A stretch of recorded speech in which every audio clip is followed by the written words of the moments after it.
نحمده ونصلي على رسوله الكريم أما بعد فأعوذ بالله من الشيطان الرجيم بسم الله الرحمن الرحيم إنما يريد الشيطان أن يوقع بينكم العداوة والبغضاء في الخمر والميسر ويصدكم عن ذكر الله وعن الصلاة فهل أنتم منتهون صدق الله العلي العظيم۔ اللہ تبارک و تعالی نے اس آیت میں شرابی اور جواری کے بارے میں ذکر فرمایا ہے کہ شراب پینے والا اور جوا کھیلنے والا یہ شیطان کا کھلونا ہوتا ہے۔ شیطان اس سے کھلواڑ کرتا رہتا ہے، شرابی کو شراب میں مست کر کے، جواری کو جوے میں مست کر کے اللہ کے ذکر سے غافل کرتا ہے، خاص طور پہ نماز سے دور کرتا ہے۔ اور جب شراب پینا اور جوا کھیلنا اتنا برا عمل ہے تو اس سے باز آ جاؤ۔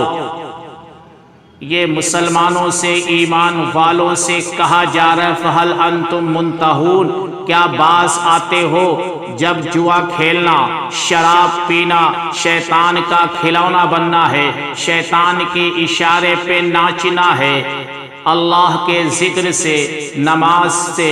دوری ہوتی ہے، شراب کے پینے سے، جوے کے کھیلنے سے، تو ایک عقل مند کے لیے، ایک دانش مند کے لیے، ایک سمجھدار انسان کے لیے یہ ضروری ہے کہ شراب کو چھوڑ دے، جوے کو چھوڑ دے۔ نبی کریم علیہ السلام نے ایک مبارک حدیث میں فرمایا، ایک پیاری پیاری حدیث میں فرمایا، حضرت انس رضی اللہ تعالی عنہ ارشاد نقل فرماتے ہیں لعن رسول اللہ صلی اللہ علیہ وسلم فی الخمر عشرتن، کہ رسول پاک علیہ السلام نے 10 لوگوں پہ لعنت فرمائی ہے، شراب کے سلسلے میں 10 لوگوں کو ملعون قرار دیا ہے۔ نمبر 1 عاصرہا، شراب بنانے والا، خواہ اپنے لیے بنا رہا ہو یا دوسرے کے لیے بنا رہا ہو،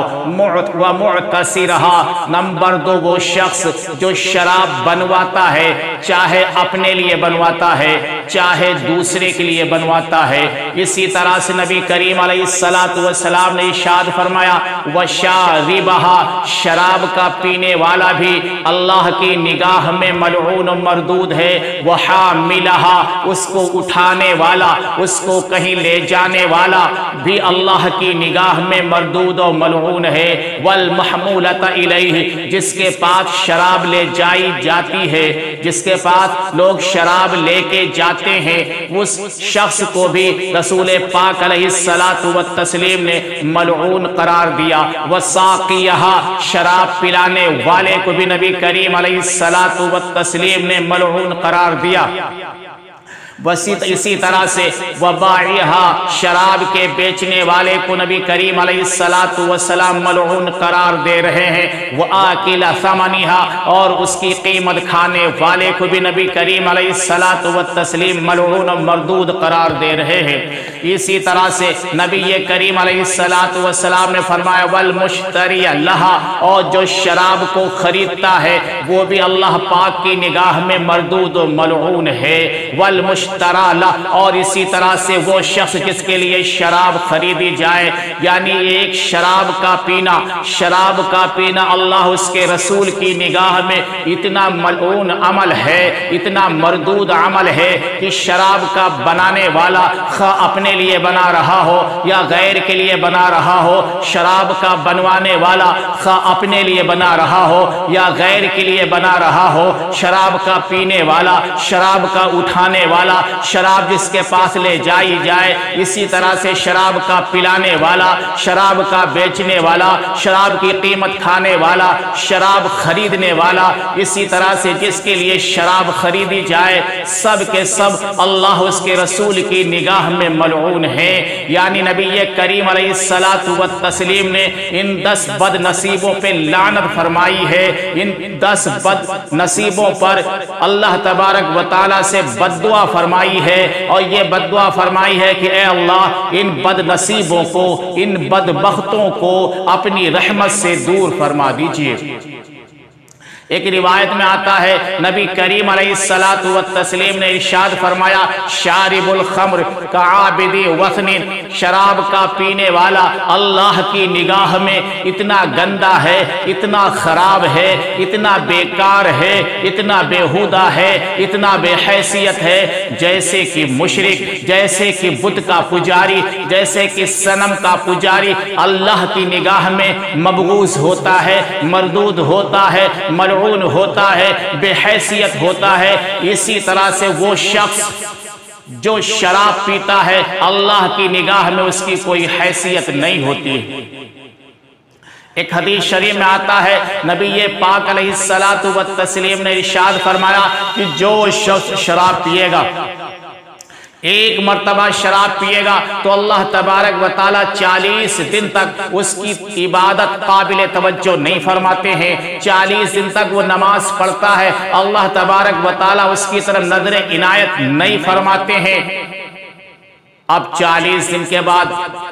اگر وہ توبہ کر لیتا ہے تو اللہ تبارک و تعالیٰ متوجہ ہو جاتے ہیں۔ پھر دوسری مرتبہ جب وہ شراب پیتا ہے تو اللہ تبارک و تعالیٰ اس کی طرف نظر عنایت نہیں فرماتے ہیں، مہربانی کی نظر نہیں فرماتے ہیں، اچھی طرح سے اس کی طرف نہیں دیکھتے ہیں، اور اس کے عمل کو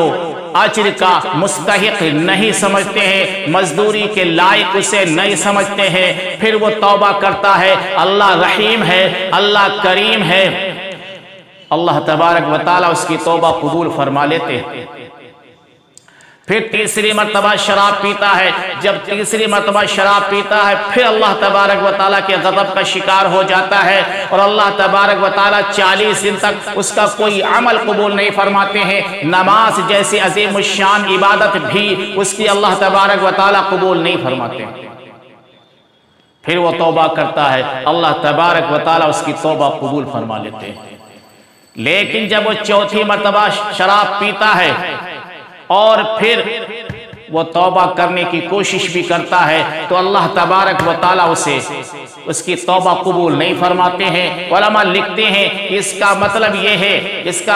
یہ ہے کہ ایسے شخص کو عامتاً اللہ تبارک و تعالیٰ توبہ کی توفیق نہیں دیتے ہیں، اور وہ شراب پینے ہی کی حالت میں دنیا سے رخصت ہو جاتا ہے۔ شراب کا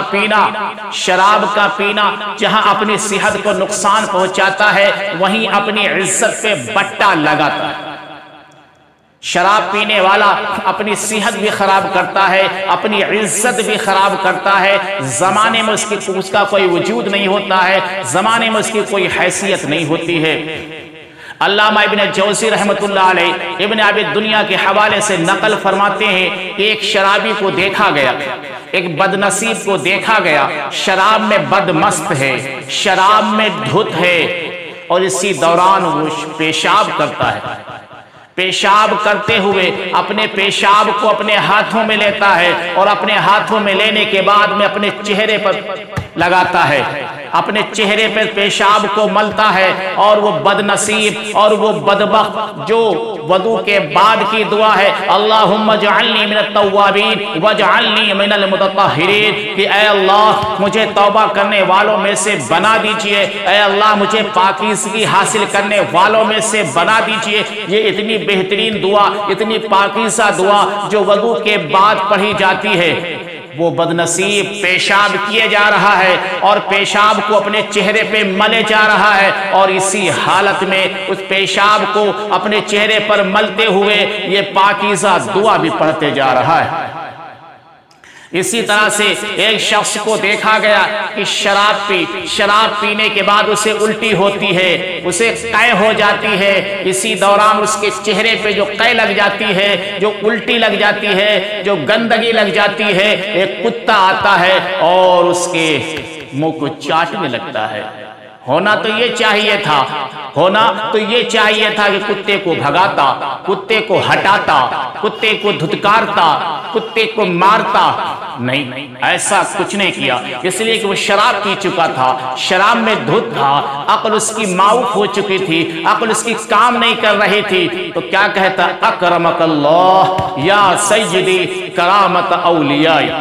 ایک کتے کو مخاطب کر کے کہتا ہے، اے میرے آقا، اے میرے سردار، اللہ سے میری دعا ہے، اللہ سے میری درخواست ہے کہ اللہ تمہیں وہی عزت بخشے، اللہ تمہیں وہی اعزاز بخشے، اللہ تمہیں وہی وقار بخشے، اللہ تجھے اسی طرح سے کرم کی بارش میں رکھے جس طرح سے وہ اپنے اولیاء کو کرم کی بارش میں رکھتا ہے، اعزاز دیتا ہے، عزت دیتا ہے، کرم کرتا ہے، مہربانی کرتا ہے۔ یہ ہے عالم شراب پینے والے کا، کہ شراب پینے کے بعد میں پیشاب سے اپنے منہ کو دھوتا ہے، شراب پینے کے بعد میں کتے سے منہ چٹوانا بھی اس کے لیے عار کا سبب نہیں بنتا ہے، ذلت کا سبب نہیں بنتا ہے، اس کی نگاہ میں کتا ایک معزز اور محترم قرار پاتا ہے۔ علامہ ابن جوزی رحمت اللہ علیہ نے اپنی کتاب میں نقل کیا ہے، من انکح کریمتہ شارب الخمر فقد ساقہ للزنا، کہ جو شخص صحابہ کے حوالے سے نقل کرتے ہیں کہ جو شخص اپنی بچی کو، جو شخص اپنے لخت جگر کو، جو شخص اپنے نور نظر کو، اپنے دل کے ٹکڑے کو، اپنے جگر کے ٹکڑے کو کسی شرابی کے نکاح میں دے دے، تو وہ شخص بچی کو شرابی کے نکاح میں نہیں دے رہا ہے بلکہ زنا کے لیے بھیج رہا ہے، اس لیے کہ شرابی شراب میں دھت رہتا ہے، شراب میں بدمست رہتا ہے، اور شراب میں بدمست رہتے ہوئے نہ جانے کتنی مرتبہ وہ طلاق دیتا رہتا ہے، اور اس کو کچھ ہوش و حواس نہیں ہوتے ہیں، اسے کوئی عقل باقی نہیں رہتی ہے، اسے کوئی شعور باقی نہیں رہتا ہے۔ اسی دوران جب شراب پیتا ہے، شراب پی پی کے بیوی کو طلاق دیتا ہے اور اسے پتہ بھی نہیں رہتا ہے۔ شراب پینا اتنا برا عمل ہے، اتنا برا عمل ہے کہ شراب پینے کے بعد میں جہاں اپنی صحت خراب ہوتی ہے، جہاں اپنا مال ضائع ہوتا ہے، وہیں پر بدنصیبی کے یوں بادل چھا جاتے ہیں کہ ایک شخص کو دیکھا گیا، آخری وقت ہے، چل چلاؤ کا وقت ہے، چراغ سحر ہے، زندگی کی شمع بجھنے والی ہے، اس وقت اس سے کہا جاتا ہے لا الہ الا اللہ پڑھ لو، تو وہ کہتا ہے اشرب وسقنی، پیو اور پلاؤ، پیو اور پلاؤ۔ یعنی جس وقت قرآن کریم میں فرعون کا ذکر ہے کہ وجاوزنا ببنی اسرائیل البحر فاتبعهم فرعون وجنوده بغيا وعدوا حتى اذا ادركه الغرق قال آمنت انه لا اله الا الذي آمنت به بنو اسرائیل وانا من المسلمین۔ فرعون نے جب موت کو سامنے دیکھا، فرعون جیسے ظالم و جابر بادشاہ نے جب موت کو سامنے دیکھا تو کلمہ طیب پڑھنے کی کوشش کر رہا ہے، لیکن یہ شرابی جب موت کو سامنے دیکھتا ہے اس وقت بھی اس کی عقل ٹھکانے پہ نہیں آتی ہے، اس وقت بھی یہ ہوش و حواس میں نہیں رہتا ہے، اس وقت بھی یہ شراب کا تقاضا کرتا ہے۔ حضرت عبداللہ بن مسعود رضی اللہ تعالیٰ عنہ فرماتے ہیں نبی کریم علیہ السلام کے بہت خاص دوستوں میں سے ہے، بہت خاص اور چہیتے دوستوں میں سے ہے، فرماتے ہیں اذا مات الرجل المخمر، جب شرابی مر جائے فدفنو، اسے دفن کر دو، وحبسونی، اور مجھے قید کر دو۔ یعنی جب شرابی مر جائے اسے نہلاؤ بھی، کفناؤ بھی اور دفنا دو، اور مجھے روک لو، مجھے قید کر لو، وحفروا علیہ، اور اس کی قبر کو کھود کر دیکھ لو۔ فَإِن لَمْ تَجِدُوا وَجْهَهُ مَصْرُوفًا عَنِ الْقِبْلَةِ، اور اگر اس کا چہرہ قبلے سے پھرا ہوا نہ پاؤ وَإِلَّا اِذْرِبُوا عُنُقِي، تو میری گردن مار دینا۔ اب اندازہ لگائیے کہ عبداللہ ابن مسعود رضی اللہ تعالیٰ عنہ جیسا شخص جو صحابی رسول ہے، کیا ارشاد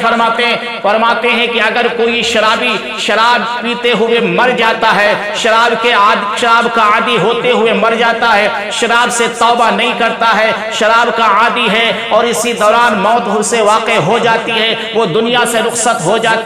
جاتا ہے، تو اب شرابی شراب پیتا ہے لیکن ہے تو مومن، لیکن شراب پینے کی وجہ سے اللہ کی نگاہ میں اتنا بڑا مجرم ہے، اتنا بڑا پاپی ہے، اتنا بڑا سیاہ کار ہے کہ جب وہ مر جائے اسے کفناؤ بھی، یعنی نہلاؤ بھی، دھلاؤ بھی، کفناؤ بھی اور جا کے دفن کر دو۔ دفن کرنے کے بعد میں اسے کھول کر کے دیکھنا، اس کی قبر کھود کر کے دیکھنا، فَإِن لَمْ تَجِدُوا وَجْهَهُ مَصْرُوفًا عَنِ الْقِبْلَةِ، اگر اس کا چہرہ قبلے سے پھرا ہوا نہ ہو تو میری گردن مار دینا۔ اب اندازہ لگائیے کہ اللہ اس کے رسول کی نگاہ میں شراب کا پینا کتنا بڑا جرم ہے، کتنا ہیبتناک گناہ ہے، کتنا بڑا گناہ ہے کہ حضرت عبداللہ ابن مسعود رضی اللہ تعالیٰ عنہ فرماتے ہیں